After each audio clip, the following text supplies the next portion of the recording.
내일이 북한 정권 수립 70주년 기념일인 구구절입니다. 그렇습니다. 네, 북한의 행사 준비 상황 어떻게 진행되고 있는지 관심이 쏠리고 있는데 어떻습니까? 지금으로 봐서는 이제 열병식이라고 하는 부분, 그리고 집단 체조가 새롭게 이제 5년 만에 새로 시작이 됐다. 그런 부분하고 외국의 손님들이 얼마나 많이 올까 이런 것들이 지금 주요 관심사가 되겠습니다만, 열병식 부분도 그동안 북한 당국에서 정말 열심히 준비를 했고, 특히 지난 여름이 너무나 뜨거운 폭염이었고 북한도 역시 예외가 아니었기 때문에 그 열병식을 준비하는 북한 군도 매우 어려웠을 것으로 생각이 되고, 집단 체조가 예전에 5년 전에 아리랑 축전을 그대로 재현한 겁니다. 이번에는 제목을 바꿔서 빛나는 조국이라는 이름을 바꿨는데 아리랑 때 10만 명 정도가 참가를 했습니다.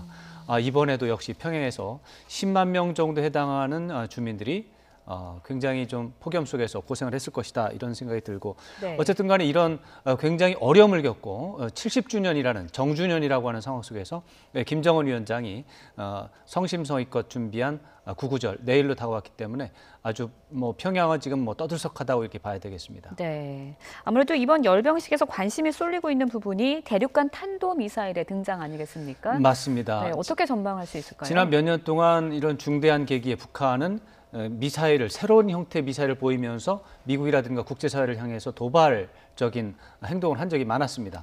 내일 만약에 구구절 열병식에서 다시 한번 대륙간 탄도 미사일로 평가받고 있는 이제 미사일이 현재로서 화성 15형이 있습니다.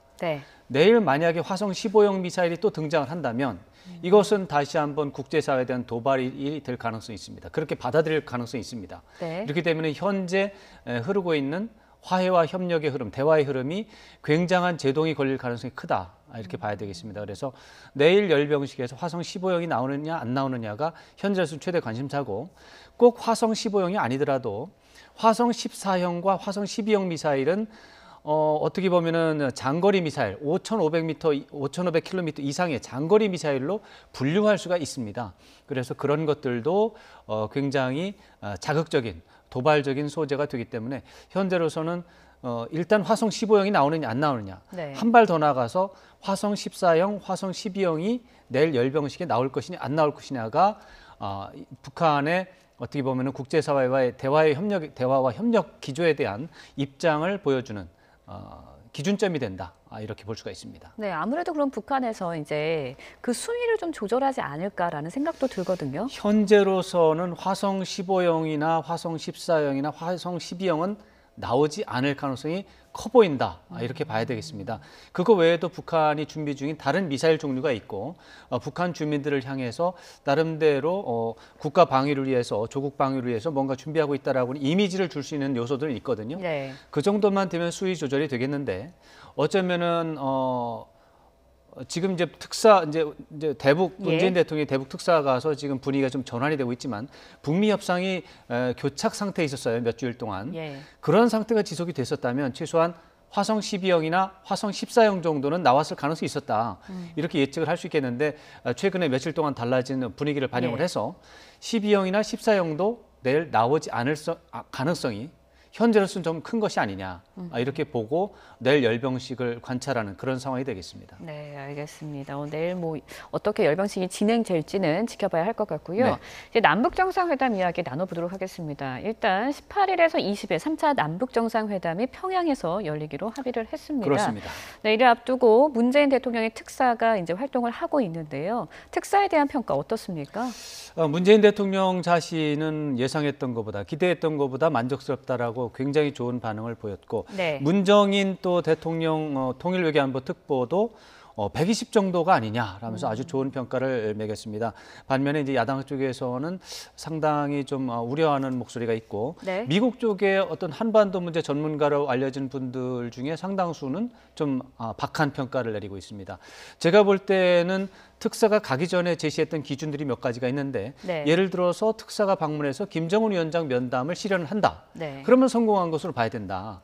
김정은 위원장과 허심탄회하게 얘기를 나누는 것 자체가 지금 국면에서 도움이 된다 이렇게 볼 수 있었기 때문에, 그리고 비핵화를 놓고 북한과 미국이 이제 협상을 하고 있는데, 그런 협상 과정에서 뭔가 북미 협상을 촉진시킬 수 있는 소재가 나온다면 그건 좀 성공이 아니냐 했는데 결과적으로 봤을 때 김정은 위원장이 비핵화 시한을 트럼프 대통령 임기 이내로 제시를 했습니다. 네. 그리고 종전선언이 이제 지금 북미 협상 과정에서 걸림돌이었는데 종전선언과 주한미군 철수라고 하는 부분이 별개다라고 얘기를 해서 미국의 부담을 다소 경감시킨 부분이 있습니다. 이런 것들은 좀 전향적인 성과로 볼 수 있기 때문에 제가 볼 때는 이 정도만 되면 90점 정도로 보는 게 뭐 굉장히 공정하지 않을까 생각을 합니다. 네, 특사외교와 관련해서 이제 정의용 청와대 국가안보실장과 서훈 국정원장이 이제 중국과 일본 주변국들을 돌면서 2차 특사외교를 지금 시작을 할 예정인데 그렇습니다. 이를 두고 일각에서는 너무 특사외교에 의존을 하는 거 아니냐 이런 지적도 나오고 있거든요. 뭐 기본적으로 맞는 말입니다. 왜냐하면은 이제 그 북한하고의 관계에서는 어떻게 보면은 굉장히 우리가 특수한 관계이기 때문에 네. 특사가 가는 게 불가피한 부분이 있기는 있어요. 그렇지만 이제 중국과의 관계에서 또 일본과의 관계에서는 우리가 정규 채널이 있습니다. 외교부의 정규 채널이 있기 때문에 반드시 특사가 가야 되느냐 이런 논란의 여지가 있을 수가 있습니다.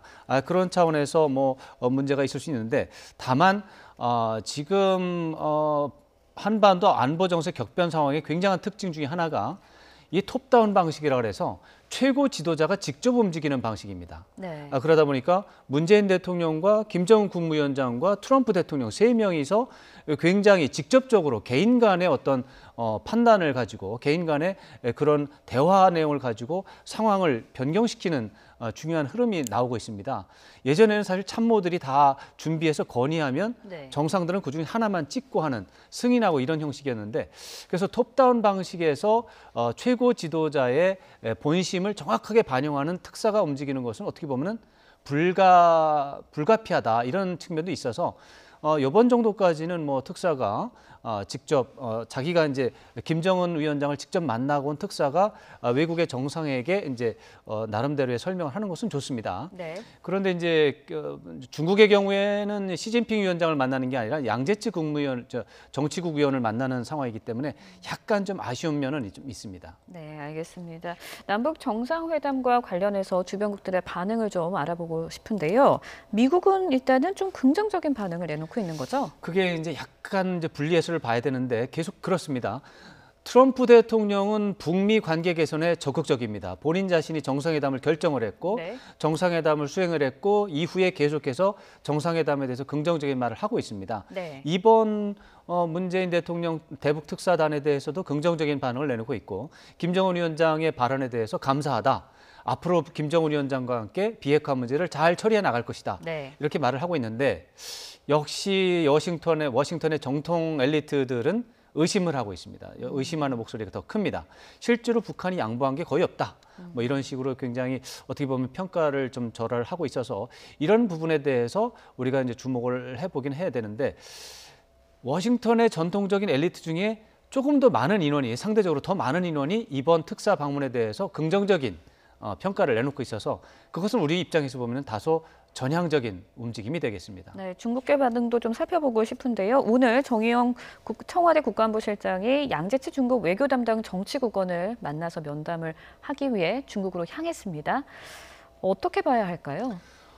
지금 이제 우리가 북한하고 이제 긴밀한 협의를 했고 중요한 협의를 했습니다. 네. 근데 이것이 이제 미국이라든가 중국이라든가 한 발 더 나아가서 일본과 러시아라든가 주변 국가들과 이런 것들을 공유하고 또 우리가 원하는 대로 협조를 요청하는 이런 제2차 외교를 해야 됩니다. 그런 과정에서 이제 미국하고는 존 볼튼 국가안보보좌관하고 이제 전화 통화를 통해서 협의를 했고 또 트럼프 대통령이 이해를 다 했어요. 그 미국하고는 어느 정도는 된 것 같고. 근데 중국하고 협의를 해야 되는데 미국보다 한 하루나 이틀 정도 늦게 가는 것이 좋습니다. 왜냐하면 미국과의 관계나 중국과의 관계 속에서 한미동맹을 중시해야 되는 우리의 입장이 있기 때문이죠. 실제로 한 이틀 정도, 하루 이틀 정도 뒤에 정의용 실장이 직접 베이징에 가는 이런 모양새. 저는 굉장히 균형감을 갖추고 있고 중국의 입장을 최대한 배려도 하면서 한미 동맹의 중요성에 대해서도 훼손이 되지 않는 네. 이런 균형 잡힌 태도가 있다. 이렇게 좀 볼 수 있고요. 네. 다만 조금 아까 말씀드린 것처럼 이번에도 시진핑 주석을 직접 만나서 김정은 위원장의 발언 내용 같은 것들을 정의용 실장이 좀 직접 전달을 하고 문재인 대통령이 어떤 전달하는 그런 메시지도 좀 직접 전달하면 좋았을 텐데 이번엔 양제츠 정치국원을 만나는 그런 일정이라서 아쉬움이 좀 있습니다. 다만 이제 지금 이제 중국은 1대1로 지금 5주년 기념 행사가 진행 중이어서 네. 굉장히 바쁩니다. 이제 시진핑 주석이. 그래서 그런 점이 약간 양해는 할 수 있으나 아쉬움은 조금 있습니다. 네. 그런가 하면은 이제 일본으로는 내일입니다. 서훈 국정원장이 아베 총리를 면담할 예정인데 그렇죠. 11일에 귀국을 할 예정입니다.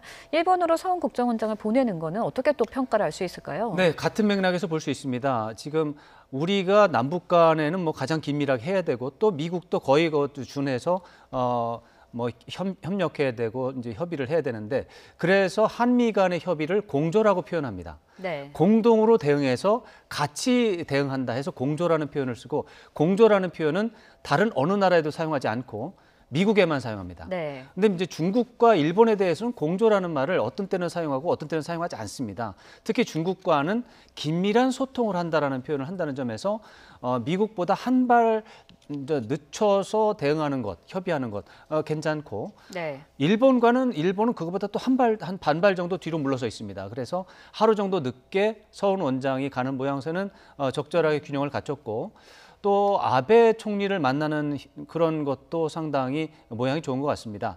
이 부분에 대해서 가끔씩 우리가 일을 하다 보면 일본을 빼놓을 때가 있습니다. 이런 이제 주변국의 예. 우리의 이제 외교 상황을 살필 때 전달할 때 일본을 빼놓는 경우가 있는데 일본을 빼놓게 되면 일본은 문제가 아베 총리가 한반도와 가까운 일본인데 한반도 정세에서 소외가 되고 있고 이것은 아베 총리가 잘못하니까 소외되는 것이다라는 지적을 받게 됩니다. 네. 이렇게 되면 아베 총리가 국내 정치상의 필요 때문에 굉장히 자기가 뭔가를 해야 된다는 그런 이제 모양 때문에 일본은 이제 납치자 문제를 적극적으로 국제사회에 이제 띄워놓는 게 일본의 임무라서 네. 무조건 일본을 찾아다니면서 중국을 찾아다니면서 온 세상 찾아다니면서 납북자 문제를 이제 굉장히 강조를 하는 이런 일이 벌어집니다. 그런데 이제 우리 정부가 특사를 보내면 그런 일을 하지 않기 때문에 우리 외교의 부담을 훨씬 줄여주죠. 그러니까 지금 제가 봤을 때 미국을 가장 이제 북한 빼고 미국을 네. 가장 중시하고 그 다음에 중국이고 그 다음에 일본이라는 차원에서 날짜가 착착착 맞았다는 점에서 굉장히 균형 맞춘 일정이고 아베 총리와 직접 협의하면서 네. 아베 총리의 국내 정치적 부담을 줄였다. 이런 것은 굉장히 잘하는 행보다 이렇게 평가를 하고 싶습니다. 네. 그런가 하면요. 남북 정상회담과 관련해서 러시아도 우리 주변국에 속하지 않습니까? 물론 중요한 그런데 주변국입니다. 일본과 중국에 비해서 러시아에는 사실 특사를 파견하지 않았습니다. 그 이유가 좀 있을까요? 네, 있습니다. 지난 3월의 경우에는 북한을 갔다 와서 네. 이제 미국을 갔다 왔고 중국을 갔다 왔고 정의용 실장이 또 중국 다음에 러시아를 다녀왔어요. 근데 이번에는 러시아 방문 일정이 없습니다. 그런데 이제 다음 주에 바로 이제 이낙연 국무총리가 러시아에 주최하는 동방경제 포럼에 참석을 할 예정입니다. 네. 블라디미르 푸틴 대통령과 면담을 할 것으로 지금 확정적으로 이제 예상을 하고 있는데 그런 상황이 있기 때문에 이낙연 국무총리가 푸틴 대통령을 면담하는 상황이 예정돼 있다면 별도의 특사를 보내는 것보다는 이낙연 총리가 특사 역할을 하는 건 좋겠죠. 네. 그런 차원에서 러시아에 대해서도 지금의 상황에서 상당히 우리의 입장을 설명을 하고 협조를 요청하고 또 어려울 때 긴급한 상황에서 러시아 정부의 도움을 받을 수 있는 네. 이런 상황은 된다 이렇게 판단이 들어서 지금 문재인 대통령의 대북 특사단의 활동은 지금까지 볼 때는 굉장히 예측 가능한 정상적인 경로를 밟고 있다. 이렇게 판단을 할 수가 있겠습니다. 네, 알겠습니다. 3차 남북정상회담이 이제 18일에서 20일 열립니다. 이와 관련해서 2차 특사 외교도 시작이 됐는데요. 관련 소식이 들어오는 대로 저희가 또 신속하게 자세히 전해드리도록 하겠습니다. 지금까지 왕선택 통일외교 전문기자와 함께 이야기 나눠봤습니다. 오늘 말씀 고맙습니다. 고맙습니다.